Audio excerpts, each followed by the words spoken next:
mark জুকাৰবাৰ্গে দিয়া কেইটামান টকা কেইটামান ডলাৰ পায় তাৰ বাবে আজিকালি অসমীয়া জীয়ৰী বোৱাৰীয়ে কেমেৰাটো অন কৰি কাপোৰ পিন্ধে আগতে দৰ্জা বন্ধ কৰি ৰুমৰ ভিতৰত কাপোৰ সলাইছিল ধুনীয়াকৈ সাজি কাজি ওলাই আহিছিল আজিকালি কি কয় হাই গাইজ মই এতিয়া চাদৰ মেখেলাযোৰ পিন্ধিম আপোনালোকে চাই থাকিব আপোনালোকে দেখিবলৈ পাইছে এতিয়া যুৱতীৰ ওপৰত বিশেষকৈ প্ৰশ্ন উত্থাপন হৈছে বা বাতৰি আপোনালোকে যেতিয়াই চাই পেপাৰখন খোলাৰ লগে লগে টিভিটো খোলাৰ লগে লগে আপোনালোকে বাতৰি পায় যে একাংশ যুৱতী সহজ ধনৰ লোভত এতিয়া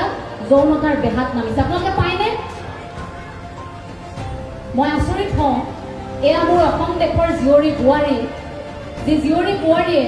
জ্যেষ্ঠজনক দেখাৰ লগে লগে উৰণিলৈ পাৰ হৈ গৈছিল যি জীয়ৰী বোৱাৰী যি সমাজখন কেনেকৈ থাকিব লাগে সেয়া আদৰ্শ দেখুৱাইছিল সেয়া কনকলতা আইৰ পৰা ব্ৰজাংগী আইৰ পৰা আৰম্ভ কৰি আমাৰ বীৰ শ্বহীদ কনকলতা পৰা আৰম্ভ কৰি একেবাৰে জয়মতী